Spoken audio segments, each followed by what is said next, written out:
Oi, pessoal. Olha só, como eu não sei se a gente vai conseguir se encontrar antes da prova, eu preparei esse videozinho explicativo aqui, é uma apresentação em PowerPoint, com os principais assuntos que vão cair na prova, baseado no que eu passei, certo?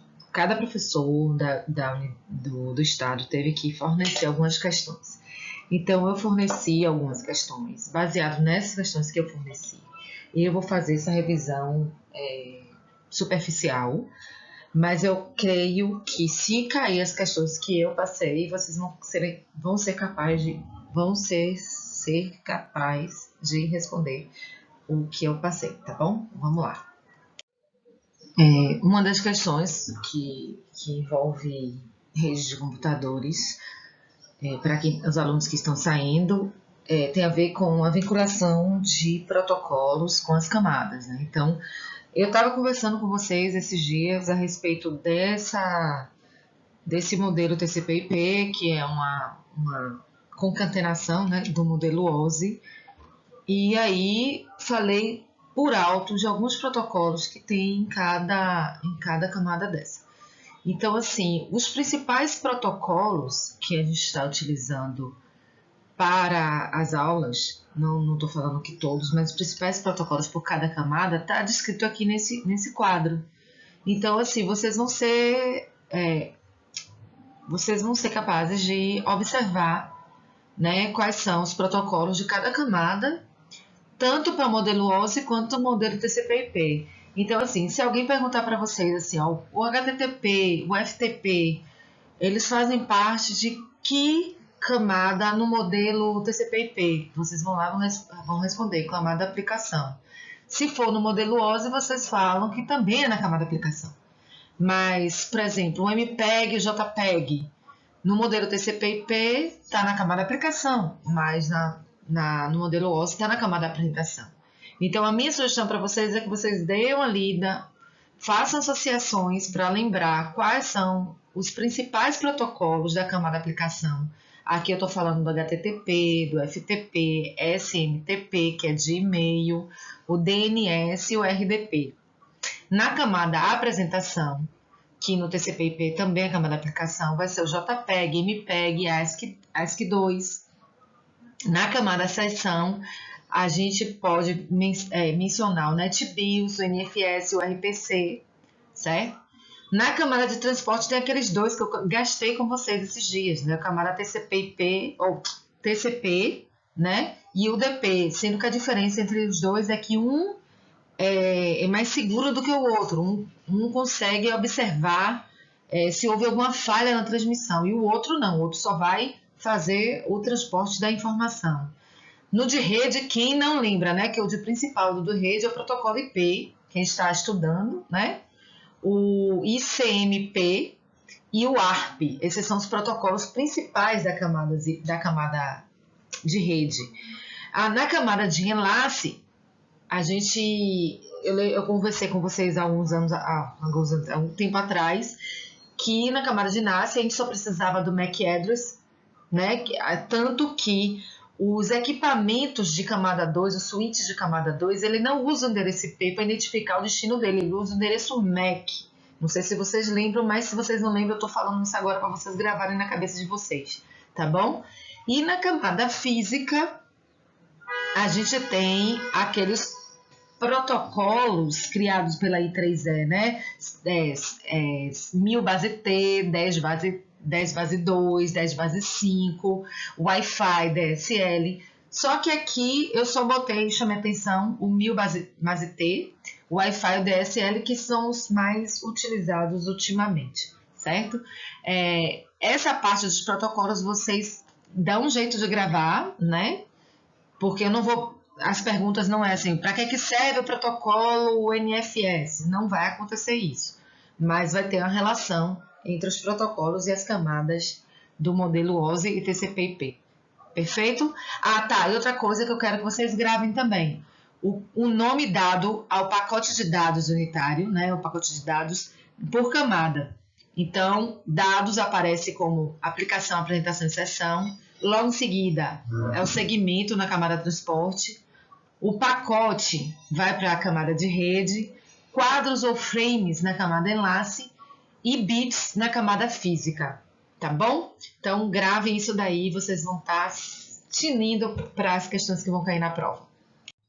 Gente, vocês vão rir, mas eu já estou na sexta tentativa de gravar esses slides, sem querer aperto o negócio para dar um enter e passa para o slide da frente e para de gravar o que eu estava gravando. Então eu vou mais uma vez, essa aqui vai ser a última, espero que funcione, tá? Vamos uma vez falar sobre isso daqui. Esse slide aqui é específico para uma questão que eu coloquei sobre datagrama de endereços IPs na versão 4, beleza? Pronto. Na verdade, é sobre o datagrama do protocolo IP que usa o endereço da versão 4, porque a gente sabe que existe o endereço IP na versão 6, que são os mais atuais, que tem mais quantidade de informação. Só que IPv6 a gente não vai trabalhar agora para essa prova, então podem esquecer, tem esse xão aqui, porque esquece por enquanto. Vamos trabalhar apenas com esse aqui, com esse IPv4. Esse negócio aqui, esse desenho, é um desenho de um datagrama, de um cabeçalho de um IP na versão, do endereçamento IP na versão 4, no protocolo, né? No protocolo de endereçamento IP na versão 4. Isso daqui que a gente vai saber, né? A gente vai procurar saber para poder aplicar na prova que eu vou passar para vocês. Então, aqui eu vou falar rapidinho sobre Internet Protocol, o IP, esse que vocês já conhecem. O protocolo Internet, ele foi definido e aprovado pelo DoD, ou seja, Departamento de Defesa americano. Ele foi concebido para uso em sistemas de computação interconectados através de comutação de pacotes. Lembra que eu falei na aula passada sobre o RFC, que são relatórios que são produzidos por entidades que gerenciam qualquer tipo de informação que possa ser colocada na internet, como I3E, IEC e outros mais? Então, o RFC ele é um código que dá o nome ao texto, o artigo que está definindo as informações do IPv4. Então, o IP, o protocolo IP, ele é definido através do RFC 791, certo? As primeiras redes a usarem esse protocolo foi a ARPANET, vocês já fizeram um trabalho sobre isso, e a NSF-NET, que é a rede de pesquisa acadêmica, né, da National Science Foundation, NSF. Então, como o principal objetivo da internet era manter informação circulando entre os principais centros de conhecimento e centros militares, mesmo em caso de guerra, né, o protocolo de rede deveria ser robusto, autoconfigurável, garantindo que tivesse imunidade contra a destruição das linhas de comunicação. A operação descentralizada é muito importante para o sistema militar, ou seja, você na época de pensarem sobre o IP, eles não queriam deixar as informações centralizadas em um lugar só, porque se danificasse a origem, ou então o lugar que ele estava fazendo isso aí, perdia toda a comunicação, né? Então, por causa dessas características, o método de comunicação na camada de rede foi escolhido porque ele não deveria ser orientado à conexão. Ele deveria ser confiável e deveria ter uma possibilidade de resgate dessas informações, de checagem dessas informações. Então, para o transporte, ficou designado o protocolo TCP, né, que a gente vai ver depois que TCP junto com o IP é o que designa hoje o funcionamento da rede no mundo. Então, o protocolo Internet criou 3 definições importantes. A regra de funcionamento, que determina que para ela funcionar, ela tem que ter confiabilidade, tem que ter pouca perda, tem que ter pouco erro, métodos de roteamento sem conexão, ou seja, eu não preciso estar ligado diretamente ao ponto de origem para saber para onde é que eu vou entregar, e o formato de dados no modelo chamado datagrama. Datagrama, então, ele é um desenho, um modelo em que todo mundo que trabalha com redes de computadores baseado em modelo de camadas precisa seguir para que isso seja possível estabelecer, para que com isso seja possível estabelecer a comunicação. Então, A figurinha aqui que eu mandei para vocês é um resumo de um cabeçalho de um datagrama de um protocolo IP na versão 4, certo? Esse cabeçalho aqui, ele vai me dar várias informações. Primeira coisa, a gente olhando, batendo o olho, a gente vai ver aqui, ó, endereço de fonte, endereço de destino. Esses endereços aqui são os endereços IP que a gente estudou, de 32 bits, 4 conjuntos de 8 bits, que dá 4 bytes. Aquilo tudo que a gente estudou vai caber aqui dentro dessas duas linhas, o endereço de origem e o de destino, certo? Se vocês observarem que essas duas linhas estão uma sobreposta à outra, eu posso inferir que o tamanho dessas linhas todas aqui são de 32 bits, certo? Eu tenho 32 bits aqui que eu posso rearrumar ou arrumar com informações que eu preciso para identificar os meus dados, a qualidade dos meus dados, de onde ele vem, para onde ele vai e, se por acaso tiver algum erro, ser capaz de resolver esse problema. Então, ele é subdividido em alguns agrupamentos. Na versão 6 ou 4, a subdivisão fica em torno disso aqui. Na 6, vocês observam que tem uma diferença. Esses amarelos é o que permanece, os vermelhos saem, os azuis também permanecem, mas são reajustados, e o verde aqui entra. Então, a gente vai esquecer um pouquinho aqui, eu já falei, né, que a gente vai esquecer esse aqui, o 6, e vamos falar do 4. O version ele identifica a versão do protocolo IP usada no datagrama. Os datagramas recebidos com versões não conhecidas, eles vão ser ignorados. A versão atual é o 4, que a gente já conhece, mas a próxima será a 6. O IHL, né, o Information Header Length, informação sobre o comprimento do cabeçalho, em múltiplos de bytes, certo? A gente sabe que o tamanho variar, ou que o tamanho, né, do comprimento do endereço IP é 32 bits, e ele mede-se por bytes, não é isso? Eu tenho bytes, sendo que eu tenho 4 bytes aqui que eu estou subdividindo para pegar essas informações, mas empilhados, ele vai me dizer quantas informações eu tenho aqui. Então, ele vai me dizer em múltiplos de 4 bytes, né? Eu tenho 4 bytes aqui, 4, quantas informações eu vou ter nesse cabeçalho. Esse tamanho é variável, né? Esse tamanho é variável. Então, a gente tem que tomar cuidado com a recuperação dessas informações. Depois a gente fala sobre isso, mas para a prova não precisa se preocupar com isso, não. Tipo de serviço define a qualidade do serviço. Ele é ignorado na maioria das implementações, né? Nesse tipo de serviço aqui, a gente indica, né? Se tiver, por acaso, perda de informação, que mande com a informação 2 ou 3 vezes, ou então mais uma vez, ou repete a informação e tudo mais. Comprimento total, o tamanho total em bytes do datagrama, incluindo o cabeçalho. Essa informação aqui vai me dizer... Aqui é só informação do cabeçalho, tá? Essa informação aqui vai me dizer que depois dessa filinha aqui, eu vou ter dados aqui. Qual é o comprimento total desse datagrama? E todos os hosts devem aceitar pelo menos 576 bytes. É o valor máximo a ser usado numa subrede que pode ser negociado entre os hosts. Vai para cá isso, professora? Não. Então pode pular, depois a gente volta a falar sobre esse assunto. Identificação. Ele é usado na fragmentação, que é esse negocinho aqui, ó, que a gente vai ver. Fragmentação do pacote de dados, do datagramas, né?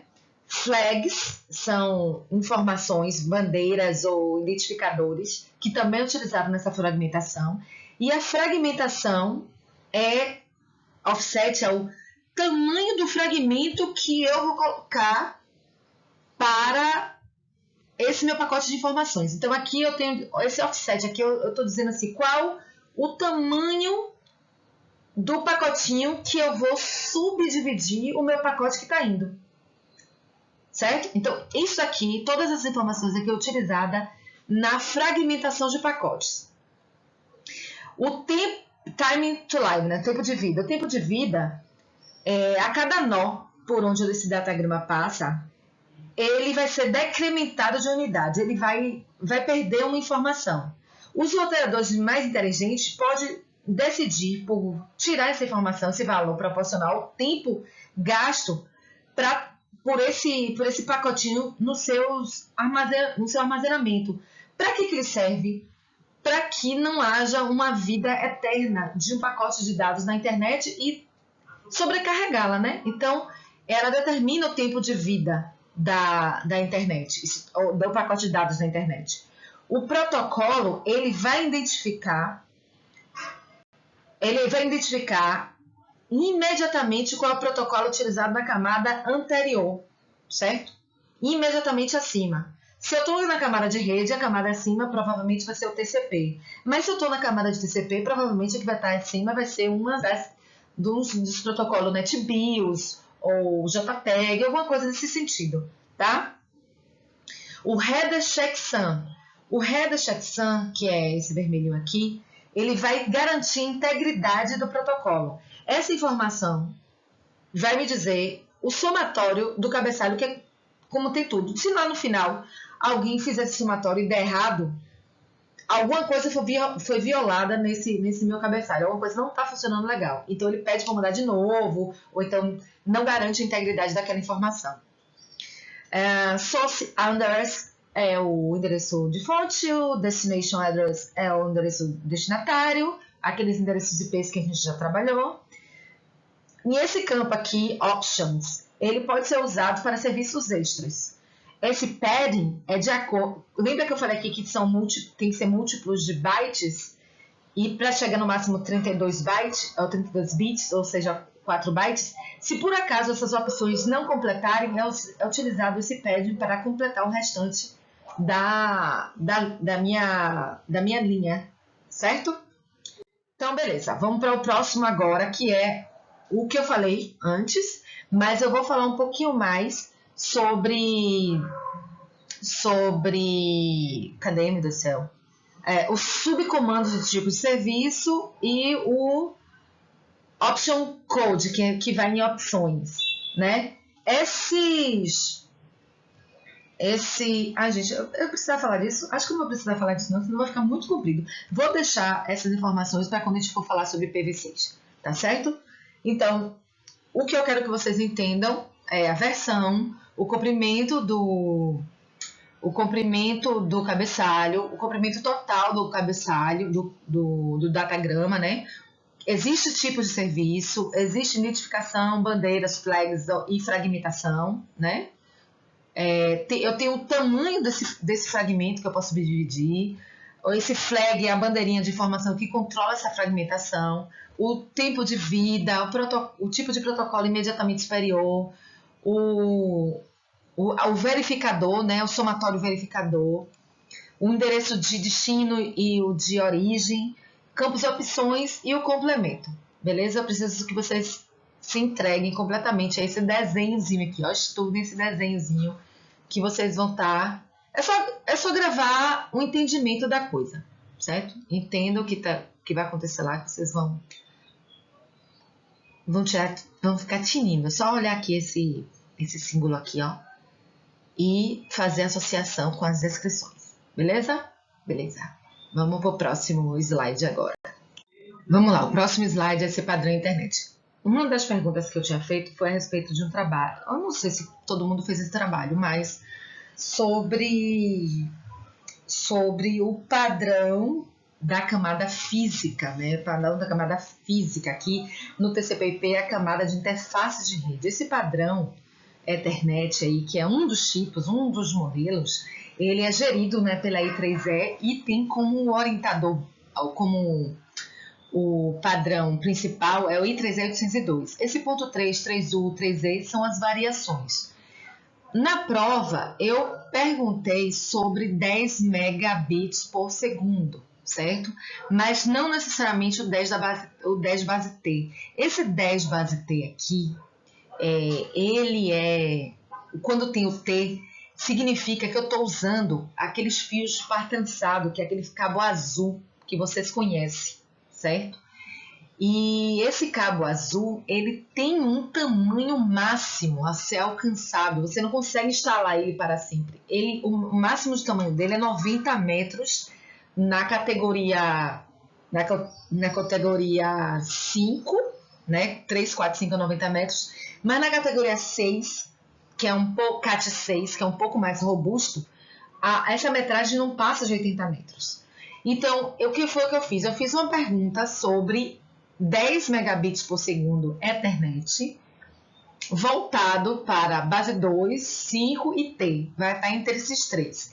Na base 2, eu vou usar um cabo coaxial de 50 ohms e ele usa esse adaptador T aqui.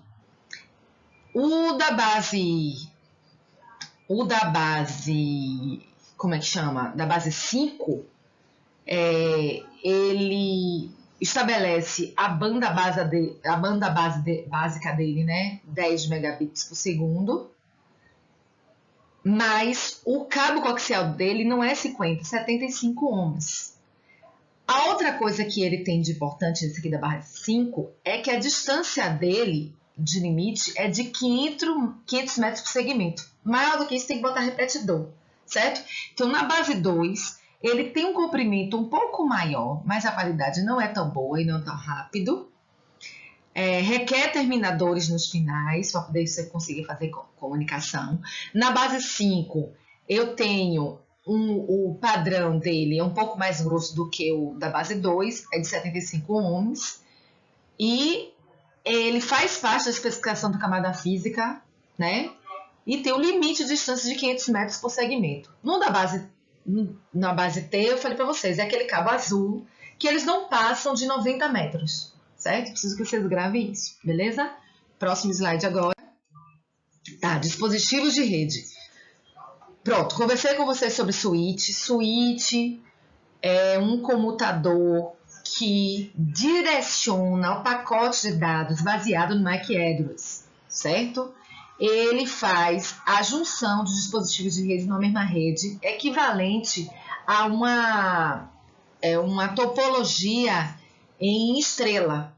Mas ele tem uma inteligência abarcada que ele usa o endereço MAC address dele como o destino que eu queira, diferentemente do hub, que é um concentrador, e ele passa a mesma informação para todo mundo, certo? Então, o hub se diferencia do switch, porque o switch usa o MAC address para identificar o destino. O hub não identifica ninguém, passa para todo mundo.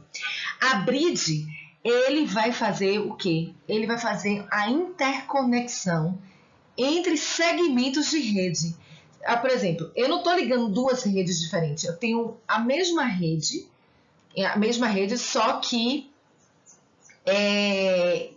eu não consigo, eu não quero que passe por exemplo, eu tenho numa mesma rede, eu tenho 3 computadores e um laptop. Eu ligo esse laptop a uma bridge e esses 3 computadores a uma bridge e digo que na porta do laptop eu não quero que tenha acesso à internet, ele só pode acessar a rede. Eu consigo fazer uma segmentação na rede que eu estou inserido. O gateway, ele abre a porta para outras redes. Ele é um portal para outras redes. Por que não é um portal para outras redes? Ele vai receber informação de quem está lá fora, quem quer entrar em contato com ele, de qual endereço IP eu vou utilizar para conseguir sair da minha rede e ir para outra.